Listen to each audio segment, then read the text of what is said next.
Welcome back to the Mama Judy and Jill podcast. We are so grateful you've joined us. My name is Jill, and I'm here with my bonus mom, Mama Judy. And we just wanted to start out. This is our fourth episode that we're recording today. And Mama Judy and I wanted to thank each and every one of you for listening to our podcast, for watching it on YouTube, for all the amazing, encouraging, loving words that you've shared with us on how you like the podcast, how it's inspired you. So we just wanted to give a heartfelt thank you so much for loving on us. You bet. We love that word, loving on us. And that's true, Jill. Everybody has a choice, and we're so grateful that you have all chosen to include us in your day, whatever that means. That's what we love about podcasts. You can listen to it, watch it on YouTube any time of the day. So we really, really appreciate it. And it kind of, Jill, goes back to what we've talked about when we were talking about earlier, that when you do art or anything and you put yourself out there, you're at a very vulnerable point. Well, we were too, or are too. We started this because we love chatting with each other, but we're so, so grateful that it's been as well received as it has. So yes. Thank you. And we send you loving gratitude every single episode, whether we say it or not. Absolutely. And one thing too, Mama Judy, someone left in a comment to us, and this is someone that I don't know. I don't think you know either. So it's always fun, like, oh, I don't even know that person and they're listening. But she said it feels like she's sitting and talking with two friends over coffee. And I just love the idea of somebody thinking like, we're just hanging out, chatting, and you're just kind of part of the conversation. So yes, thank you so much. And what we are talking about this week is now in the Northern Hemisphere, it's summertime for us. So right now it's hot. It's in most places. In the Southern Hemisphere, I think it's winter for y'all. So if you're listening from there, this will be a little bit different, but we're not talking about summer, but we're going to be talking about taking your art on the road. Whatever type of art that might be, it could be if you're writing, if you're painting, if you're stitching, if you're collaging, whatever that might be. We're going to talk about traveling with your art, your supplies, that type of thing, what that looks at. And what we wanted to start off with today is to let you know what Mama Judy does every year. And Mama Judy, you just go ahead and talk about how much you travel and sort of what that looks like in your life. You know, Jill, we're very fortunate in that we can go off for months at a time. And I think I mentioned on one of the podcasts that in the summertime in the desert, it gets to 115, 120. The nights don't get below 100. So it began because we wanted to escape that much intense heat. And it's become an annual pilgrimage, I guess you'd call it. And we go off to different places for a month, 2 months, whatever, but we're gone from our home base for 4 months. And it does present some unique challenges to create art on the road. And to remind some people, in case somebody's just jumping into this episode, Mama Judy mentioned that she lives in the desert, but it's in the desert, Southern California in the United States. And so it gets hot there. And so Mama Judy, right now, tell us where you're sitting, like what town you're in right now, where you've traveled to. Okay. Right now we're on the central coast of California, and you were saying it was summertime. Ironically, in the Central Coast, you get gray and gloom. So we haven't really had summer, but it's not 110. And it's close to, probably the closest town people might recognize would be San Luis Obispo. And that's a wonderful college town about 20 miles from where we are. And we'll be here for July too. Maybe by that time the sun will come out. Yeah. Okay, so knowing that Mama Judy traveled, because she traveled to where she is in California, they take a vehicle. So they are in a minivan. That's important to say too, because today we're going to be talking about traveling with your art supplies and that sort of thing. And some people travel by plane, some by car, different things. So we're going to talk a little bit about all of it. But I think two, beyond just, we're going to try to give some tips, and you have a lot of real world experiences about traveling with your art. So we're hoping that people listening will be able to pick up on some of these ideas and think, oh, I could do that. I could travel in that way, where maybe they hadn't thought about that. I've done some traveling myself with my stuff, so I have some things to, say about that as well. But Mama Judy really is a pro, because how many years have you been going out on the road now? What year is this? Well, probably 10 or 12. You'd Yes. think I'd get some experience by that. I guess my number one rule, Jill, is you'll never, for as long as we go, for 4 months, and remember, I pack more art supplies than I do clothes for that 4 months. I mean, you got to put in what's important. You will never get it right. You will think, I'm going to take this, I'm going to take that. And you'll get wherever you're going and you'll go, oh, why didn't I bring that? Or why did I bring that? So exactly. Just remember, no matter what you bring, you can always do some art. Yes. And so before we get into sort of all the different ideas, let's talk about why it might be important. Mama Judy, why do you think it is important for people, whether they're going away for a weekend or a week or a month? Why do you think it is important to include art in your travels? For the same reason that you need to include art in your time at home. It becomes part of your soul expression. And honestly, and I've heard this many times from varying artists, if you're away from it for a few days, you just feel like you're not yourself. So you need to keep that routine of having art in your daily life, whether you're on the road, whether you're at home, whether you're at some family member house, or you're a guest at somebody else's house. You can always run into the closet and take 5 minutes to doodle or something. But art becomes part of your soul expression, and you honestly need to keep that going in order to improve also. Because you may not realize it, but that daily practice on the road or at home all feeds into getting better and better and more confident and feeling more worthy of your art. So you do not want, in my opinion, you don't want to lose that thread. And I know if I'm away from it for more than 3 days, it's like I get owly. I'm not myself. I'm cranky. Yes. And Mama Judy, when she and my dad travel, and they're retired now. So that's why, if you were wondering, Yes. also, but so they have the time to be able to do that. But my husband and I went and visited you and Dad last summer when you were staying for a month or two in Sedona, Arizona. And wherever my dad and Mama Judy go, they generally rent a condo or a house or something like that. They rent it for the whole month or two. And sure enough, the minute we walk in the door in that place in Sedona, I look to the right and there's Mama Judy's table. She's got her collage paper, she's got paints, all this stuff set up on her table. And it is probably one of the first things you unpack. It's like milk, bread, art supplies. No, we don't even forget the milk and bread. Let's figure out the art space. Yeah. And that's right. And you sometimes, like in these condos, like you said, Jill, I'm always able to carve out an art space. And sometimes it's bigger than others.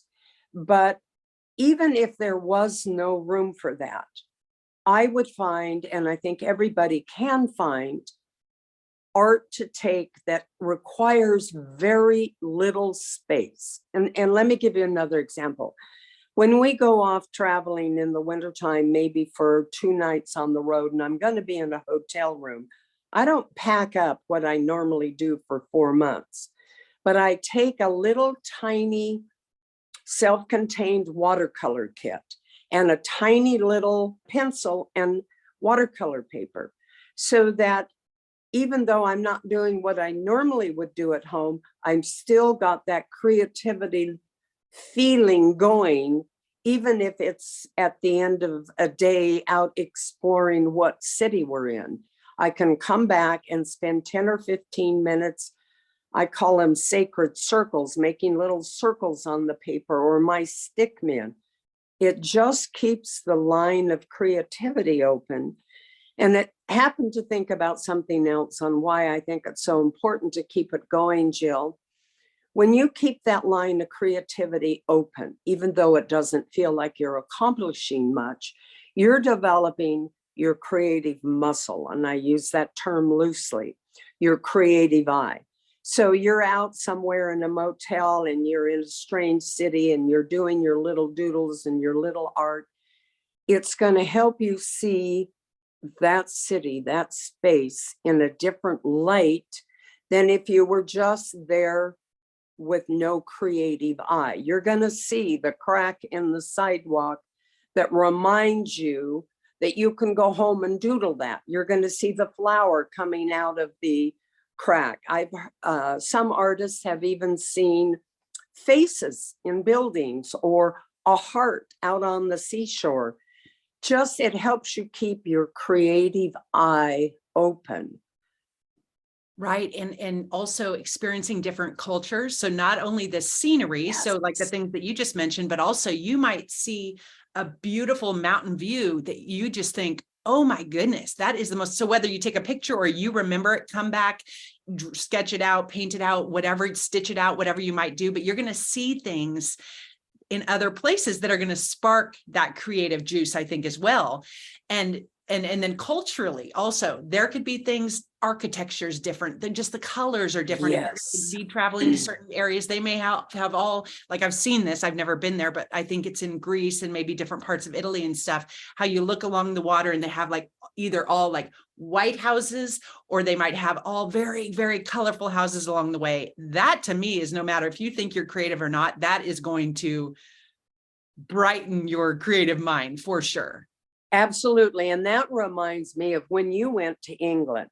And I know you had your stitching, you might have even had a little sketch pad. But one of the things I remember from you talking about it was how all the beautiful flowers over there inspired you so much. Yes, they did. And that's an easy thing too, even though I'm not generally a sketcher, but just to sketch something in my little journal book. And that's another reason I was going to say why it's important to pack your art or be creative as you travel, is I bought a journal, a blank journal. My best friend and I went on this trip together, and she and I both bought these little leather journals at the local art supply store that were our travel journals. So each of us, as we went with the intention and I'm holding this up, I'm showing Mama Judy, I bought each of us one of these little pencil bags. So it's about 8 inches and it's a little circular thing if you're listening to this, but it's a little pencil bag that we both put in our our colored pencils and a little glue stick and that kind of thing, knowing that we were going to go and travel and journal every day about our experiences, whether that was some writing and writing poetry. Some of it was like picking up something along the way and gluing it into the pages. But that was a whole creative expression that I just brought a little bag of something to help bring that along in a journal. But that was in my travels, and I could fly overseas with that. No big deal. I didn't bring any pointy scissors or anything to be confiscated at TSA. So Yes, well, you're more organized. My pencils are in a Ziploc bag, so you're one up on me.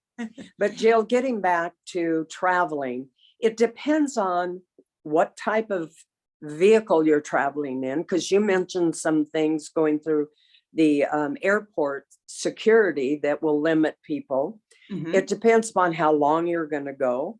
And it really depends upon, I think, what you want to accomplish. We talked about always keeping the creativity going. The reason I bring that point up is when I go to a motel room or something, and I know I can't take 1,000 pieces of paper and 20 glues and inks, I use that time to do something that normally when I'm in my regular routine, I might not do. So it helps me expand whatever creative venue that I'm doing. Normally I don't watercolor, but if I take watercolors and a sketchbook, I can do my doodling with watercolors. So you can kind of look at it as you're planning on going. You can ask yourself, Are there any restrictions on the way, my mode of travel? Okay. How long am I going to be gone? What do I think I want to do with my creativity while I'm gone? And fit that into your plans. And I'll give you another one, kind of like you. David came to visit me from Colorado, flying on a plane. And Well, David he is had her a son, everyone. David is Oh, her yes, son, my bonus brother. that's right, your Brother, yeah. bonus youngest brother. So he had a friend who is an art instructor, artist, and he gave David, kind of like your pencil thing. He said, look, take this little kit. And it was maybe, I don't know, 6 or 7 inches square. And inside was watercolors and paints and a little sketchbook. And when he came and we were out on the patio, we could each doodle or do whatever we wanted. And it was very, very easy for him to do that on the plane for a short 5, 6, 7-day trip without losing the thread of creativity. Yes, that is so smart to bring something small like that. And you had mentioned too, and I want to really dive deep into how you pack, because you pack bins and different things. So we'll get there in a second. But so for smaller trips, because I do stitching with thread, needles, I was even worried, like, are they going to confiscate my sewing needles? My needles. Now, I'm not a crocheter knitter. So again, you probably want to look up on TCA or the requirements on before you travel, if you're traveling by air or maybe even on a train, because they may not let people on with their big old yarn things that you could stab in somebody's eye or something. I don't know, but no, it's true. You got to check and see. And You I would do. think too that there may be some requirements if you're bringing liquid, if it's a special, besides water or something, how they limit us to like under 3 or 4 ounces. If you're bringing a special solution of anything that you're going to bring with you on board, even if it's maybe some sort of glue or something like that, you better check and see what the requirements are. At least stay under 3 or 4 ounces if it's a liquid type thing. But on the airplane, and again, I'm holding this up and I'll explain what this is. This is a takeout container from the local Italian restaurant. This is what the spaghetti and meatballs came in this little plastic container, but it's really a good quality. And I thought, who could ever throw this out? So it's a little 6-inch by 3-inch, plastic container with a lid that I carry. You can see in here, I carry all my needles and I can stick a bunch of fabric in there. And a lot of times if I'm traveling and I know I might not want to bring scissors on the airplane, I will cut out stuff ahead of time and just throw it in there and hope that that feels good to me. And then when you get somewhere, maybe you find scissors if you need them or whatever. And I just put my spools of thread and all that in there. And then I also asked a few people on Instagram when they travel on an airplane before I was going, and some people came back and said, as long as it's the small scissors. So again, it's about doing some of the research yourself, but also I brought fingernail clippers for thread. So that is one little tip, like bring some, figure out some way, because you don't want to be using your teeth and break your tooth in half. No, that would be, that would be an expensive event. Yes. Most people, like if I were going to travel on a plane and wanted to take all the things that I can take in the car, what I might do is ship them ahead of time. Ooh. Or you can always buy more, but I don't like to run out and buy things that I really don't need. Right. So I know of several artists who have talked about, when I go on the plane or someplace where I can't take it, I'll just ship what I need ahead of time. It's not that expensive, if you're not shipping bricks or something. So that's another thing you can do. Yes. The other thing you can do. Wait, can I say one thing to that part? Absolutely. So I had a friend that went for an artist residency to a monastery out in Idaho. Ooh. And she had a bunch of art supplies. Like she was going on an artist residency. So she shipped a whole suitcase ahead of time or a box. But also we both know this artist on Instagram named Catherine Rains. She used to be called the hotel artist. And I remember listening to her on a podcast, I think years ago, and she would say, while she had her 9-to-5 gig during the week, she had to travel for things. She would bring 2 big suitcases, one full of her, professional work clothes. The other one was packed full of art supplies, and she would turn the hotel room into a artist studio for herself. And so she would go do her business work during the day, and then in the evening she'd come home, eat a little dinner, and she would get to work. And she said that she produced more art in that space in the hotel room than she was at home, because you can kind of get lazy and comfortable in your own space. But that was her way. She would just take 2 separate suitcases, one full of art and then one for her clothes. And you can also check that if you're flying. Perfect. And she is a perfect example of somebody who had her art. Didn't matter where she was going. If you can label yourself hotel artist, that kind of gives it away. You can do your art anywhere. Yes. Speaking of art and going somewhere and maybe feeling like you have to limit your supplies, if you're doing things with inks or paints or watercolors, the other focus you can do, and this is especially would be good for me, who wants to have the entire kitchen sink at my disposal, is to do a minimal palette. So let's say I'm going for a week somewhere and I don't want to take all my supplies. It would be good for me to scale back. I'm not going to call it minimalism because that would drive me nuts.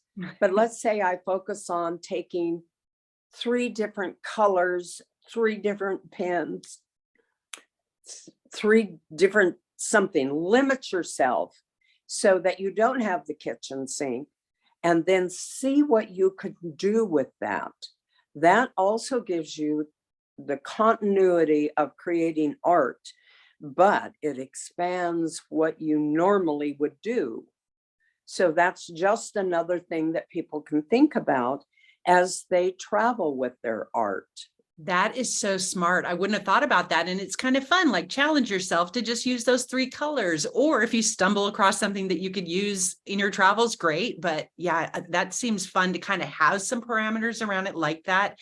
And it kind of gives you permission to like, okay, I don't need to pack the whole kitchen sink like you were saying. Ooh, that's one of my favorite words, because whether we think we're adults or not, we always like to have permission for things. Yes. So when you give yourself permission to step out of your normal routine and try something new, that's very important. And actually, traveling is a perfect venue for giving yourself permission to try something new. Ooh. You might do it at home, and you probably should, but there's something about the fact, oh, I'm out of my routine. Mm-hmm. And we can talk about the good and the bad of routines at some point. So, it's kind of like in the back of your mind, that little voice says, well, I'm out of my routine. So if I take this and try it and I don't like it, well, it's not my fault. It's out of my routine. Oh. So all those silly little games that we play in our head, give yourself permission to get out of your routine, or we give you permission. Right. And that makes me think too, like when I went to the beach not long ago. And so I live in the mountains, so I'm not normally around seashells. And so I was thinking, as I headed there creatively, I was kind of giving myself some parameters around like, well, what might you create differently than home, just like you were saying. And I was thinking, well, I'm going to be at the sea, so hopefully I'll find some seashells. And we have an Instagram friend named Alexandra, and she does a lot of her work on beautiful stuff with seashells and things she finds outside. But she actually inspired me to think that way when I went to the ocean, and I did find some shells, and I hadn't done anything until just a couple days ago. I sewed on my first little seashell onto a project that I've been working on lately, and it's been sitting there for about a month since I got back, because I wasn't sure, but that was inspired just from that trip. And it's not something that would normally be in my environment. There you go. Travel gets you out of your routine, and it can be to your benefit. Yes. And there really is no reason. Well, let me rephrase that. I can't think of a reason that you can't take something with you wherever you go that allows you to do some of creative action. Mm-hmm. Last night, I've had this cold, and so last night we went down to the beach for the first time. And the same thing, Jill, I don't do anything with seashells, although I find them fascinating. And I thought, what if I collected them on my little walk. Mhm. And I made a mandala out there on the sand, which Oh, is a form of creativity. And I create this picture with these found objects. The ocean is going to claim it back. But oh. again, it expanded me to look beyond my pieces of paper, my pieces of paper. And I did. I had so much fun, and I was so excited to have made this and let it go back to the ocean, which I'm sure if I went to that same spot, it wouldn't be there today. Ooh, that's just sounds so neat. And explain to people in case someone's listening that doesn't know what a mandala is. Explain what that is. You know, I use that word for the beautiful, intricate patterns that are all often done by Tibetan monks out of sand. It is a beautiful picture using sand and natural objects. Is it always It, like a circle, or is it shapes, or is it generally it could be anything. It Okay. could be 8-sided. I am very partial to circles. Uh-huh. So mine always tend to be a circle to begin with, and then a stick or a piece of seaweed in it. Oh, I love that. You kind of spoke to this, but I have a little question for you. And then Okay. I thought, because for people that are traveling a little bit longer, like you are, and you're packing up all this stuff, what is the balance between bringing enough supplies and not bringing enough? Now, again, you kind of spoke to that about earlier, like sticking to 3 colors in a palette or something, but like, you tell us a little about how you travel. What do you pack in your van? How do you make that distinction or decision on what you pack? Boy, like I said, I pack more art supplies than I do clothes. So I find the last week ahead of time, I spend a lot of time picking up everything. Do I want to take this? Oh no. Do I want to take this? So I'm packing paints, inks, glues, gessos, papers, book covers, crayons, everything. Mm, And I like to think I have an organized way of doing it. mhm. Oh, yeah, and fabrics and threads. I forgot those, Right. but I don't. I pick up things and I try to envision ahead of time. Well, this is generally what I use, so I'll take some of these. And every year it's a big surprise. Oh, I didn't bring that. Oh, darn. So I don't know that there is anything that is going to, in my case, because it requires so many types of supplies. I Mhm. don't know that I'll ever nail it down where I'll say, got it, brought everything I needed. But Right. You won't have a packing list I don't specifically. have a packing list. Yeah. And part of it is like, for example, we've talked before about getting outside your routine. I thought, well, this year I want to bring some paper clay and I want to begin modeling animals. And so I thought, well, I'll take that. Well, in that case, I won't need this. Well, then I got here and I thought, I don't feel like doing that. So I may not have packed the right things this year, but who Right. cares? I can still do something with what I have. And if it's not what I normally do, that in itself will be good. So Mm. it's a win-win situation, no matter what I bring.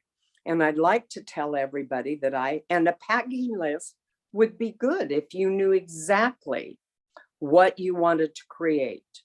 If you want to paint acrylics, you're going to bring your set of acrylic paints and the brushes and the papers. But when you get into mixed media, that word mixed creates a bigger jumble of supplies that you want to bring and use. So I'm probably not the perfect example because I'm all over the place. But again, I'll make something out of what I have.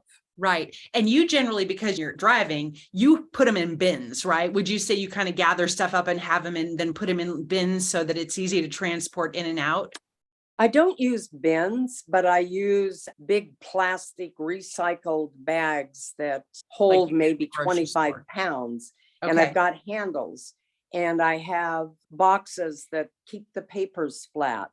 So Mm. I have if you want to talk about what I pack, 1, 2, 3, 4, 5, 6 containers of varying sizes and shapes that I put in the back of the car.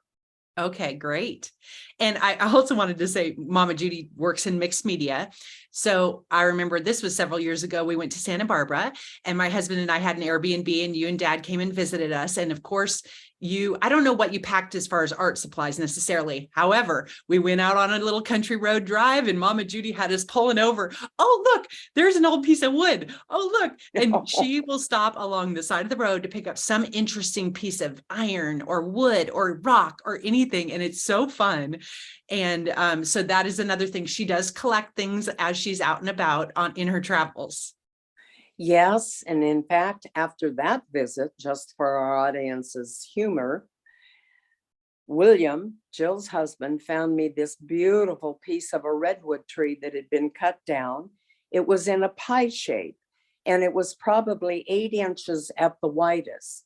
And I snuck it under the pillows in the back of the van, because we also use the van when we're driving long distances for one of us to get back and lay out flat so our backs travel better. And when we got home, Jack could not figure out why he had a crink in his neck till I pulled out that large piece of redwood. And I was asked not to hide things anymore so that he doesn't lay on them. Oh my goodness. But everything is open. I mean, if I can get it in the van, I can take it. That's my motto. Another thing I wanted to mention, and this is somebody, a food blogger that I follow. Her name is Bree McCoy, and she talks about what she packs with her for her art. She packs her knives and her garlic press, I think it is. And so, that's her creative outlet is cooking. And so no matter where she goes on a girls trip, on a business trip, whatever, she takes her very most favorite knives and something to do with garlic, like this little garlic roller thing. And it's her thing. That is her little art supplies. It's flat. Now, I think she has to check it, obviously. You can't just bring these big old butcher knives on the airplane. But I love that too. And I wanted to point out that years ago, you were very much into beading. You were doing a lot of jewelry making. And at that time, you may have been bringing some mixed media, but I think mostly you were carting around beads, like, containers full of beads and you're stringing stuff and that sort of thing for the art that you were doing at that time. I was, Jill, and that was actually easier because I just had to bring a few things. And like the woman that you follow, I could not carry it in my carry-on.